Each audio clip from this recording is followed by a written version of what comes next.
Doing great, Am. Thank you very much. How you doing? I'm doing great. Always good to be talking some baseball, especially when the Cleveland Indians are on fire, huh? Yeah, I hate to brag, but the Buckeye State in general holding its own. The Reds have obviously been there. Last year with making the playoffs the first time in 15 years, but the Indians start is shocking. The starting pitching is. I shake my head every time I see it. That's really been the biggest surprise with this Indians team because we knew they had some bats in the lineup, but what is it about this starting pitching that's finally clicked, I guess? I don't know, because you look at the guys, and there's no track records there except for Carmona, and his has been up, down, up, down, up, down at best. I mean, Masterson has never done it as a starter. I know that toward the end of last season he pitched better, but there was nothing in that resume that made you say, yeah, this good. And Josh Tomlin, to his credit, not like he was ever a big-time prospect. He's not a hard thrower, but he's a strike thrower, and that's been real pleasant. Alex White, listen, if he is what they thought he was going to be when they drafted him, then we're in good shape. I mean, he was drafted as a top-of-the-rotation guy along with Drew Pomeranz last year, and if nothing else, I'm not going to say that the Indians are going to be in the World Series or even in the playoffs, but when you've already got this many wins in the bank, I mean, they can't take any of those away from you. Okay, those are yours to keep. It's like it's a game show. If you don't win another game, those are yours. I'm thinking that 86 might win the division, so that means they got to figure out over the next 4.5 months how to win 60 games. I think they can do that. Absolutely. Talking to MLB Network's Chris Rose. He hosts Intentional Talk, 5 p.m. Eastern weeknights on the MLB Network. I was going to ask you, can they keep it up? I mean, nobody else in the division is really making a claim for this thing. Well, the one team you have to be worried about is Detroit. They've got a bona fide ace. The rest of their rotation has really pitched well this year. I mean, Scherzer's been phenomenal. Porcello, good. Penny, very good. They have a closer. They've got a superstar in Miguel Cabrera, and the rest of the lineup can hit. And I think that's the one team you look at and you're like, that's a squad that scares me.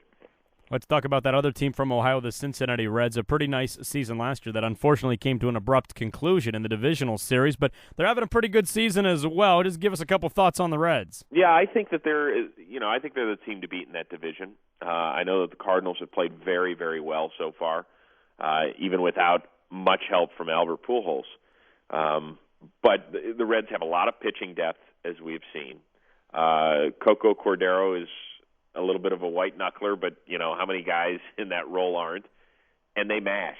Man, they can hit. And people say, "Oh, it's the ballpark." Well, yeah, that's part of it.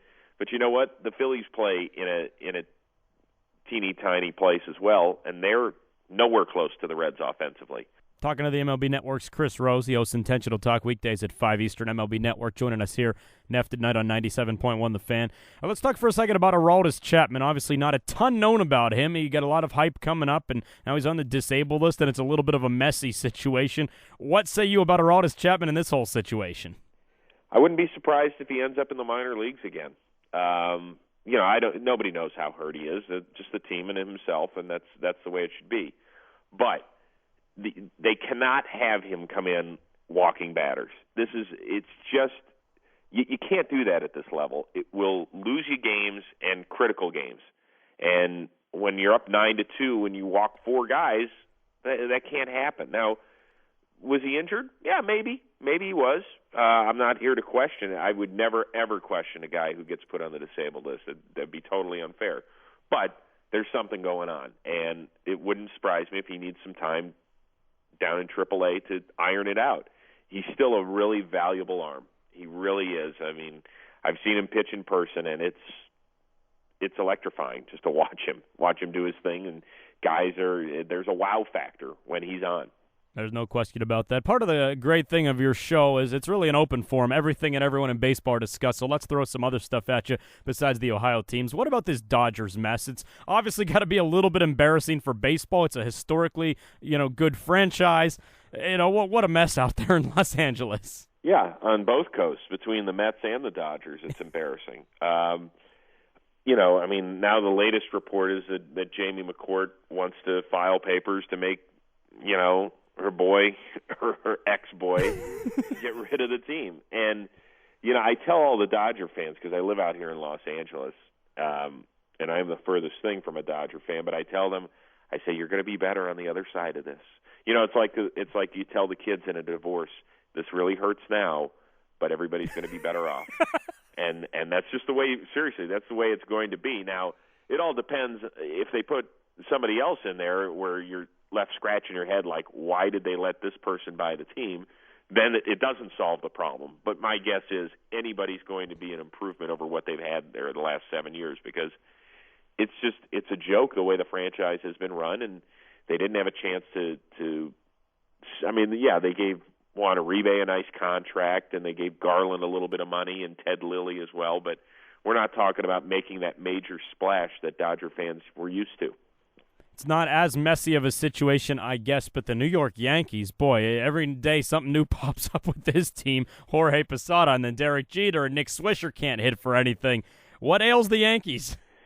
What ails the Yankees to a degree is, I think what they miss most is George Steinbrenner.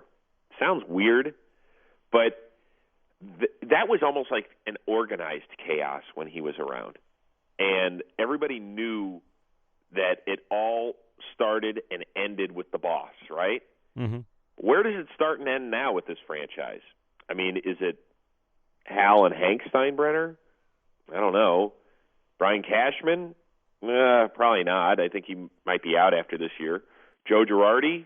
I mean, that's where part of the Posada problems lie, maybe. At least with Steinbrenner, you didn't agree with his methods or even his philosophy or his tactics, but you knew where it was coming from. And I think some people, at least, they feel better even if they're being guided and directed by somebody they don't agree with. At least you feel like, okay, we know what's expected and we know where we're going. And I don't think that franchise knows where they're going for the first time in a while. Talking to MLB Network's Chris Rose joining us here on 97.1 The Fan. He hosts Intentional Talk, weekdays, 5 Eastern, MLB Network, open forum. Everything and everyone in baseball are on the table. A topic that's popped up, I guess not real recently, but in the last few weeks, maybe a month, is possibly expanding baseball's playoffs. Where do you stand on that? Well, I'm okay with it. I always think more teams can make it a little bit better. I really believe that there will be more cities that are interested in mid to late September.